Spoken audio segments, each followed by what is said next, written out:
Hello everyone, this is SAVITHA ACHARYA from Canara Engineering College. This video lecture is a continuation of Module 2, that is Modules and Ports. This is the picture of the general structure of a Verilog module. You must have seen this before. This displays all the components of a Verilog module. So as you know, the Verilog module starts with the module name, okay, and followed by the port list. So here syntax is not given, only the elements are given. So port list we put it inside the brackets and end it with the semicolon. Now following that, the next line is port declarations, and so this port declaration will be present only if the ports are present. So there are some cases where we don't require any ports. That is, ports are mainly required for connecting the module with the external environment. So if there is no necessity of the connection with the external environment, then the ports will not be present. So followed by that is the parameters. If you have any parameter declaration, then that will be done in this place. So again, this is also optional. Now the main body of the program module consists of 5 different components. Mainly the declaration of wires, registers and other variables, first component. Okay, so if you have any declarations for intermediate signals or variables required, then it will be placed here. Now following that, you will have data flow statements, instantiation of lower level modules, and behavioral statements, mainly the always and the initial blocks. Now these 3 elements or components are pertaining to the 3 different abstraction levels that I have already mentioned earlier. The 3 abstraction levels that we have discussed are data flow level, gate level and behavioral level. So pertaining to these abstraction levels, there will be data flow statements, instantiation of lower level modules. This is for gate level modeling, and the behavioral statements. This block pertaining to the behavioral modeling. Now these all these 3 components are not required to be present in the same Verilog module. So you can have only data flow type of programming, or you can only have gate level or only behavioral level, or in some cases you can have a combination of more than one abstraction levels. This purely depends on the application that you are designing. Then next element that you can think of having is the tasks and functions. Again, this is also not mandatory. And end the module with the end module statement. So here, if you look at the general structure of the Verilog module, apart from the module name and the end module statement, nothing is mandatory. All are optional. Even the port list is optional. If the design that you are realizing does not require ports, then there will be no ports. Only module name and end module statement is mandatory. And a Verilog module can have Verilog program can have multiple Verilog modules. This is the explanation of what I have just explained in the previous slide. So here port list and port declarations are present only if the module has any ports to interact with the external environment. The components can be in any order and at any place in the module definition. So I have mentioned about the data flow statements, the behavioral statements or the gate level statements. statements.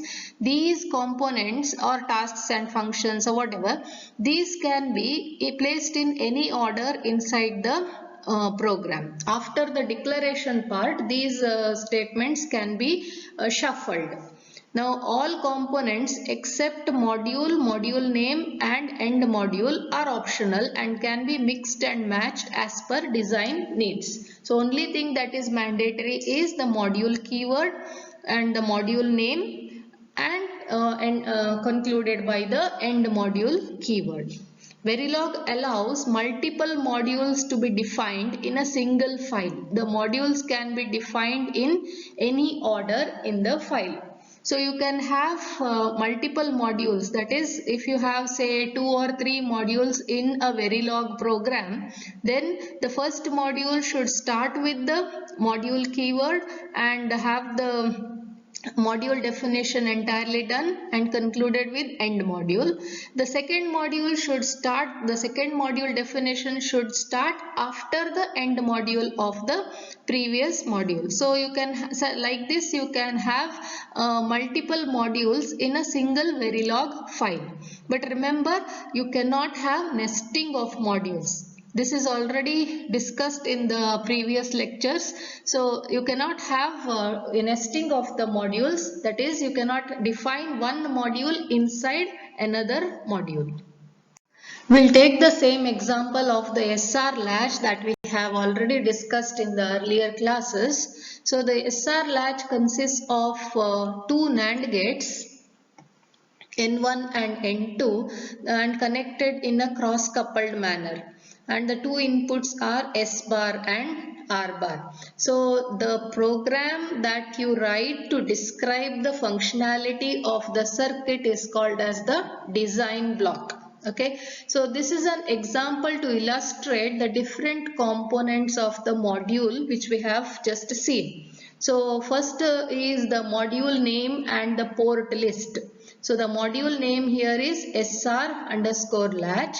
So it should start with the module keyword followed by module name and followed by the port list. Okay. Second part of the Verilog module is the port declarations. So whatever ports you have defined or mentioned in your module definition line should be declared. They should be declared as input or output depending on the direction of the port. Now following that, where the 5 elements or 5 components, namely the variable declarations, data flow statements, behavioral statements, gate level statements and tasks and functions. So as I have told you, all these 5 components are not required to be present in the single module. Here we just have the gate level statements, that is instantiating the lower level modules. So in this case we are instantiating Verilog primitive NAND gates. Okay. And this is the way in which they are connected. I think this program description is already covered in the previous lecture. So here we, out of the 5 components, we just have the lower level module instantiation part here. The other things are not required for realizing this circuit. Then finally the end module statement. So next is the stimulus block. As you know, the stimulus block is the Verilog module wherein you will instantiate the design block and apply stimulus. Applying stimulus means for testing your design block, you are applying values to the inputs such that the desired output is obtained. So the output signals have to be observed here and stimulus is to be provided to the input signals. So here again the modular stimulus block will be consisting of the same syntax, that is module name and port list. So here for the stimulus block we don't require any ports, that is it is not going to interact with the external environment. So that is why the module definition of the stimulus block will be just a module. This module is the keyword followed by top. So we have given the name top for the stimulus block, and there is no port list, so simply semicolon terminator. Now declaration of variables or other intermediate signals for wires, register and all. So that part is done here. So we will not discuss the details right now. Then the next step is you have to instantiate the design block. So our design block is SR_latch.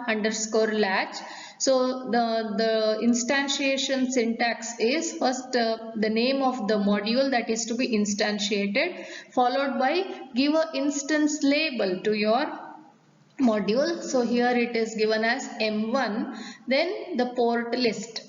Okay, the port list. And in the next step is the behavioral block. So if you recall, the design block, out of the 5 components, we have just had the lower level instantiation, but here in the stimulus block we have the lower level instantiation one part, and the next part is the behavioral block, that is applying the stimulus to the input signals is written in behavioral modeling style. So this initial statement is a part of behavioral modeling.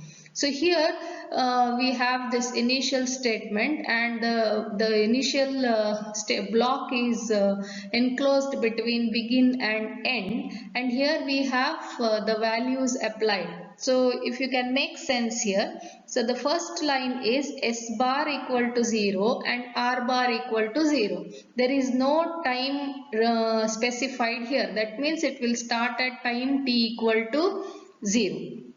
So this will be time 0.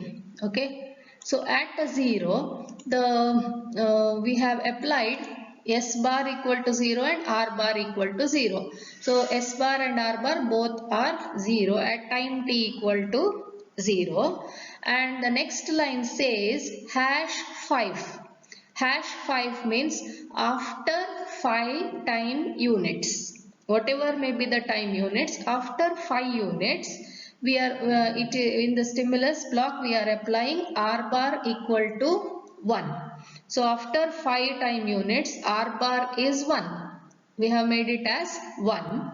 But there is no condition applied to S bar. So S bar will continue to be in its previous value, that is 0. Okay. And next line says #5, that is after 5 time units from the previous. So previously we are now at 5. After 5 again means 5 plus 5, 10. So at a time 10 time unit, R bar we are making again to 0. So R bar is brought back again to 0. Again there is nothing specified for the S bar. So S bar continues to remain in its initial value, that is 0. Now the next line says #5. Again after 5 time units from the previous time. Previous time was 10, and after 5 time units means at 15 we are making S bar equal to 1. So S bar is made 1 at 15, and there is nothing specified, no value specified for R bar. So R bar continues to remain in its previous state. Okay. So actually when you are simulating, you will be applying this stimulus block to your design block by instantiating the design block, and all these inputs we have applied as depending on the timing. So the job of the designer is to now observe the output signals. Output signals are Q and Q bar. When you simulate, you should be observing the output signals Q and Q bar for this test vector, for this stimulus. So what is the stimulus I have applied? From 0 to 5, my S and R both are 0, 0. So accordingly your Q and Q bar should be appearing. Then for the next 5 to 10 duration, 5 time unit to 10 time unit duration, the inputs applied are S bar is 0 and R bar is 1. And next is S bar is 0 and R bar 0 again. Next from 15 onwards, R bar is 0 and S bar is 1. So 0, 0, 0, 1, again 0, 0 and 1, 0. These are the test vectors that we have applied in this stimulus block. So you have to observe the output while simulating and verify whether it is functionally correct. This is the repetition of the previous two slides, whatever I have mentioned. So in the SR latch, that is the design block, all components of the Verilog module that we have seen are not present. There is no variable declaration, there is no data flow statements, or there is no behavioral blocks. That is always, there is no always or initial block. Only the gate level modeling is there, that is instantiation of lower level modules. But the stimulus block contains the module name, the intermediate signal declarations, wire, register and all, then instantiation of lower level modules. This is what? This is instantiating the design block. So inside the stimulus block we have instantiated the SR latch, that is the design block, then followed by the behavioral block, wherein we have that initial statement in which we apply the input signals, that is stimulus, and end module statement.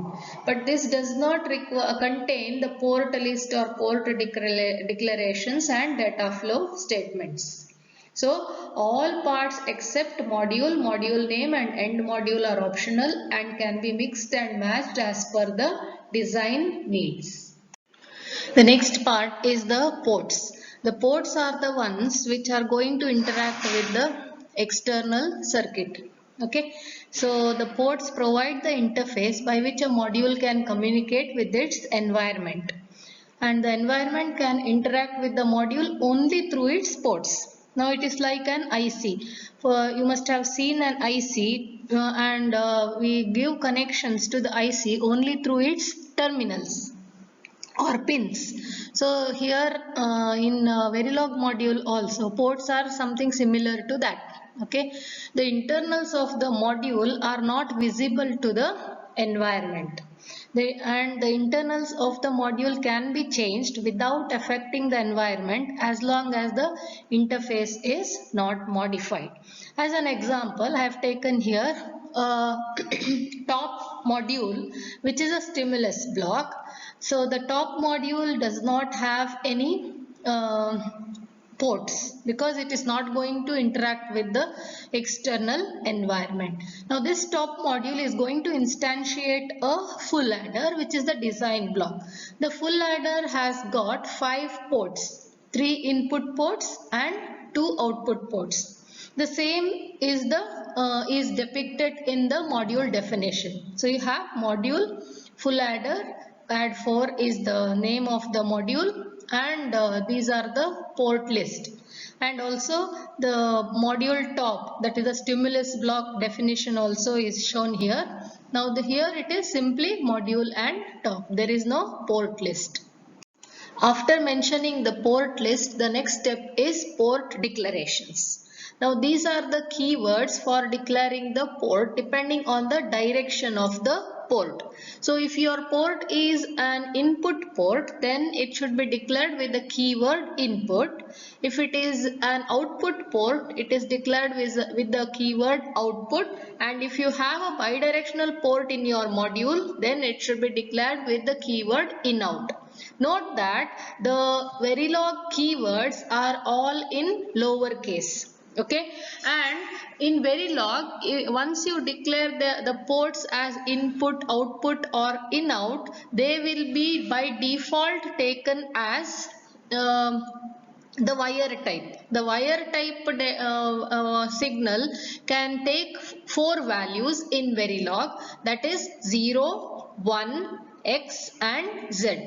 0 and 1 are the bit values and X is unknown and Z stands for high impedance. This is very much essential while designing digital circuits. Now more of that you will learn in the later modules. Now here I have an example where we declare the ports. So this is an example of a 4-bit full adder. So 4-bit full adder has got two inputs or two numbers of 4 bits each along with the 1-bit carry input, and output is a sum, which is again a 4-bit value, and Cout is a single bit output carry. So once you have listed the ports need to be declared as input or output. So Cout is output, so that is how it is declared here as output. But sum is 4-bit wide. It's a 4-bit signal, so that's why it should be declared as a vector. Now in Verilog we declare vectors as like this. We specify the width of the vectors, that is the index values it will take from 0 to 3. So it is declared as 3 down to the 0, 3:0 in square brackets. This indicates that the following variable or signal is a 4-bit wide. Now similarly, input A and B are also two numbers which are 4-bit wide. So they are also declared as 4-bit vectors, and Cin is a single bit carry. So that is simply input Cin. Okay. So each port in the port list is defined as input, output or in-out based on the direction of the port signal.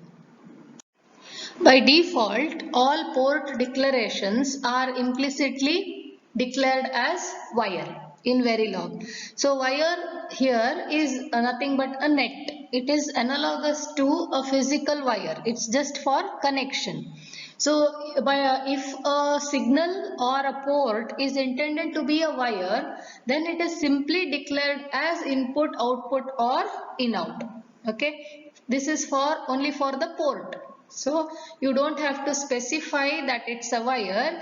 By default, if you write the direction as input, output or in-out, it is implied that it's a wire. Okay. But in case output ports hold their value, they must be declared as register. Now this happens in sequential circuits. Say for example in a D flip-flop. In a D flip-flop, I want the flip-flop output to hold its value. Output is Q. So I want it to hold the value for the next clock cycle. So depending on, you know that the flip-flop operation it depends on the previous state. So that is why here first we declare the output port Q as output, then we specify that it's a register. Okay, so if you declare it as wire or simply output, it is taken implicitly as wire, it cannot be used to hold a value. In this lecture, we have seen a general structure of a Verilog module and the port declaration. So in the next video, we'll see different connection rules among the ports and how to connect the internal and the external signals. Thank you for now.